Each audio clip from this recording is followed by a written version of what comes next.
Guinée est en train de tirer les leçons. Ne soyez pas à la traîne, parce que vous méritez d'être parmi ceux qui vont tirer les wagons. La diaspora aux États-Unis est très puissante, très forte. Utilisez votre force pour construire la Guinée. Il y a 13 ans, jour pour jour, j'étais ici. Le seul endroit où les Guinéens avaient un site qui leur appartenait, si ma mémoire est bonne, c'était à Atlanta. N'est-ce pas? Bien. Qu'est-ce qu'il en est? Un peu partout, les communautés guinéennes ont des espaces qui leur appartiennent, oui ou non? Donc, il y a un grand progrès. La communauté guinéenne devient plus structurée, plus organisée. Économiquement, elle est forte. Dans la société américaine, elle a son mot à dire. Transformons tous ces atouts en quelque chose d'utile pour la Guinée. Approchez les autres communautés qui ont fait de même pour tirer leur expérience et mettre ça au service de votre pays et à votre service vous-même. Et je suis d'accord avec Ella Sarah. Encourageons les jeunes nés ici à se rendre compte que leur pays d'origine est en Guinée. C'est très important. On ne peut pas être épanoui lorsqu'on a perdu une partie de ses racines.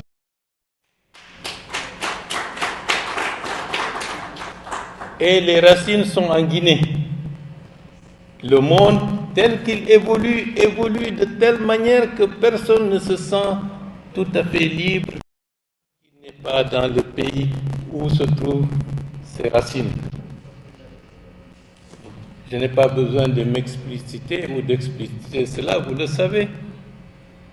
Si on vous injurie lorsque vous êtes à l'étranger, qu'est-ce que vous pouvez faire? Vous vous taisez et vous baissez la tête et vous continuez votre marche. Mais si c'est chez vous, vous retroussez les manches et dire qu'ici aussi c'est chez moi. On a les mêmes. Donc pensez au pays. Ne vous laissez pas distraire jusqu'à considérer que la Guinée c'est du passé. La Guinée c'est aussi votre avenir, à titre familial et à titre personnel. Je vous le dis aujourd'hui. Ne perdez pas que la Guinée est appelée à être un grand pays.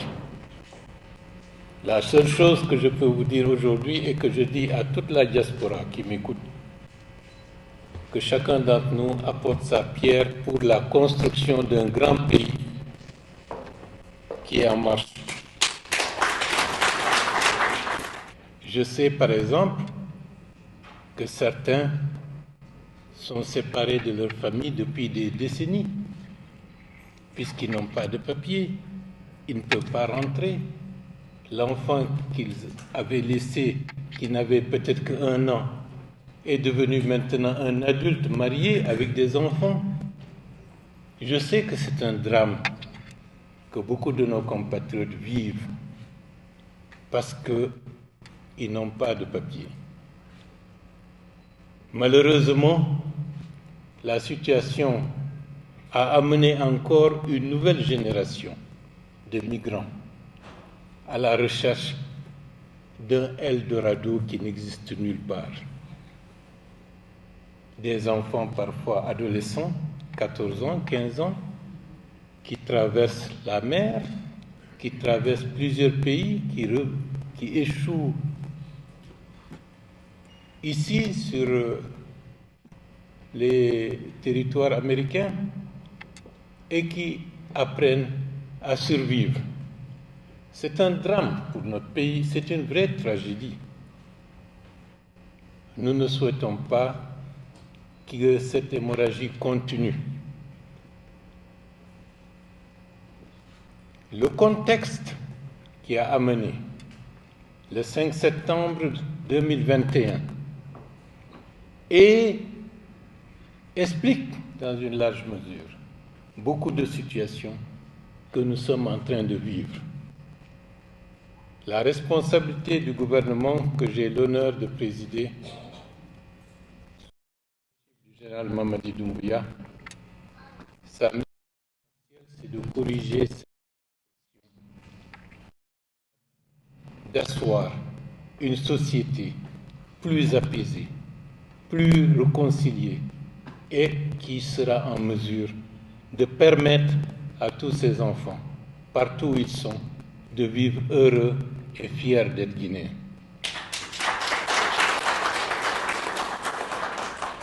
Nous avons organisé les assises nationales ensemble. Vous étiez représentés pour dire comment vous avez vécu des décennies d'indépendance, des frustrations accumulées, des souffrances étouffées. On a demandé à ce que tout le monde s'exprime pour exorciser ces douleurs, ces souffrances, ces solitudes, pour nous permettre de trouver les solutions. À la suite de cela, vous savez qu'il y a eu les 45 recommandations pour permettre de créer les conditions pour une véritable réconciliation nationale. Certains n'y croyaient pas, en disant encore c'est pour faire semblant. Mais qu'est-ce qui a été fait depuis lors? Le jugement du 28 septembre, du massacre du 28 septembre 2009. Après 2 ans, vous connaissez les résultats. Ça, c'est pour rompre la longue chaîne d'impunité que ce pays avait connue. Vous avez également vu récemment des mesures que certains ne pouvaient jamais imaginer, qu'il y aurait réparation et compensation pour les victimes de Cap-Rouaille.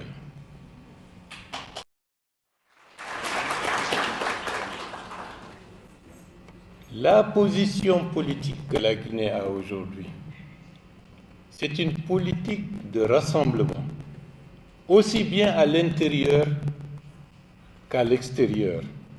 C'est aussi une politique qui recherche l'équilibre pour éviter les excès, d'où notre position singulière, contrairement à d'autres, parce que nous savons le prix qui a été payé pour que nous cherchions à vivre maintenant de la manière la plus réconciliée, la plus paisible. Nous ne pouvons pas nous permettre de répéter toujours les mêmes erreurs. Et c'est la raison pour laquelle des efforts ont été faits. Je laisse de côté ce qui a été fait. Mais il y a quelque chose d'extrêmement important qui nous attend pour les années à venir. Qu'est-ce qui nous attend? Vous avez déjà vu la transformation économique de la Guinée est en marche. Lorsqu'on parle du Simandou, peut-être que vous n'avez pas vu ce qui est en train d'être fait. 670 km de voies ferrées, un tunnel qui fait 11 km, aucun Guinéen, il y a quelques années, ne pouvait penser que dans son pays, il y aurait un tunnel de 11 km. C'est en train d'être fait. Pourquoi faire? Pour la bauxite, pour le fer, mais surtout pour permettre à ce pays qui a tant rêvé d'être la locomotive de l'Afrique de l'Ouest, de commencer maintenant à la réalisation de ce rêve que beaucoup de gens ont rêvé pendant très longtemps et que beaucoup d'anciens n'ont pas pu voir cela parce qu'ils ne sont plus de ce monde. Ceux qui sont là maintenant pourront le voir parce que c'est déjà là. Mais pourquoi je vous dis ça? C'est pour vous dire, vous, éléments de la diaspora, Ce pays ne sera un grand pays que lorsque vous allez vous impliquer totalement et apporter votre contribution.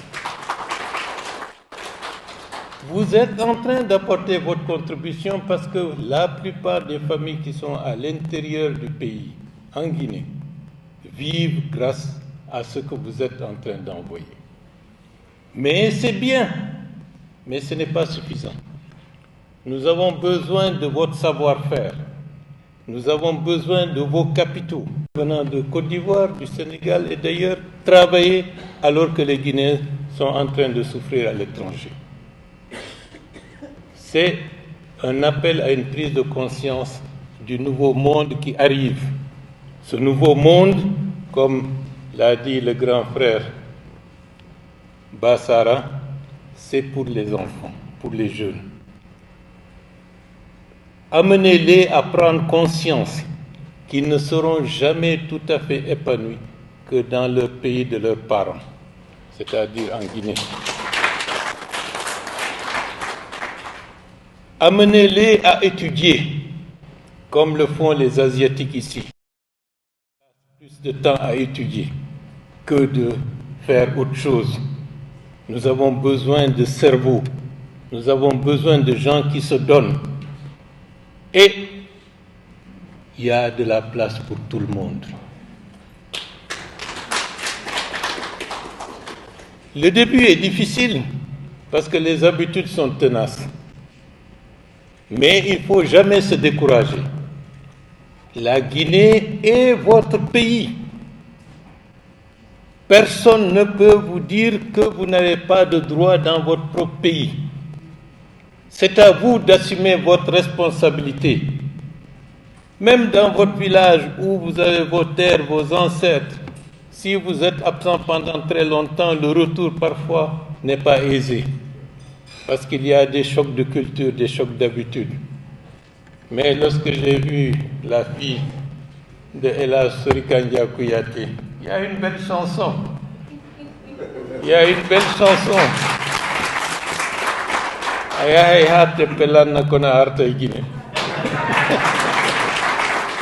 Pour ceux qui ne comprennent pas, vous partirez aussi loin que possible jusqu'à ce que vous n'ayez plus de pieds, mais vous retournerez. Ça, c'est la belle chanson de Sorikandia Kouyaté. C'est un signe d'espoir. Le temps est venu, mes compatriotes. Le temps est venu. Vos rêves d'il y a 10, 15 ans, 20 ans commencent à se réaliser. Ne vous laissez pas décourager. Ne vous laissez pas distraire. Que dans la communauté guinéenne, de ceux qui vivent à l'étranger, une nouvelle prise de conscience est nécessaire. Cette prise de conscience, c'est de savoir que la Guinée a un bel avenir. Et la Guinée a besoin de tous ses filles et ses fils pour se construire. Et les Guinéens de la diaspora ont une grande place puisque c'est un atout que nous devons exploiter. Nous avons besoin des gens instruits, nous avons besoin des gens qui ont un savoir-faire, nous avons besoin des gens ayant voyagé, parce que c'est cela qui apporte un surplus, disons, d'imagination, d'innovation, de créativité et de progrès pour le pays. Ceux qui sont à l'intérieur et ceux qui sont à l'extérieur, ensemble, nous pouvons faire que la Guinée ressemble dans les 10 années à venir à un grand pays qui sera l'un des pays les plus avancés économiquement dans la région. Si je vous dis ça, est-ce que je vous jette des fleurs pour vous endormir? Regardez des pays qui se sont construits en quelques décennies. Sur quel atout ont-ils utilisé? La Chine, il y a 40 ans, c'était un pays sous-développé. Maintenant, c'est l'une des plus grandes puissances économiques de ce monde. Le Vietnam, où il y a à peine 30 ans, les boat people qui fuyaient se jetaient à la mer Le Vietnam est aujourd'hui un pays qui a une des plus fortes croissances économiques dans le monde. On n'entend plus parler du Vietnam comme un pays pauvre. Je peux citer d'autres exemples. Les pays ayant une expérience d'épreuves, il faut qu'ils utilisent ces épreuves pour aller en tirant les leçons. Chaque jour, il y a des nouveautés politiciennes. On raconte des choses, mais ce qui est le plus important, c'est l'avenir de la Guinée. Et cet avenir est appelé à être un grand avenir brillant. J'aurais souhaité échanger avec vous sur beaucoup d'autres choses pour vous convaincre que ce qui est en train d'être fait est inédit. Il suffit de le voir en toute objectivité. Mais je vous dis aussi qu'il y a beaucoup de challenges, de défis à relever. Il y a beaucoup de problèmes. Quelque chose qui aurait dû être fait il y a 40 ans, si ce n'est pas fait, ce n'est pas en 2 ans, 3 ans, 4 ans qu'on va corriger ce qui aurait dû être fait il y a plusieurs décennies. Donc, parfois, un peu de patience. Ce n'est pas de la mauvaise volonté, mais un enfant, quel que soit ce que vous souhaitez, il ne peut pas, dès sa naissance, grandir, apprendre à marcher et être tout à fait autonome. Il a besoin d'apprentissage. Donc, de ce point de vue, nous sommes dans cette démarche.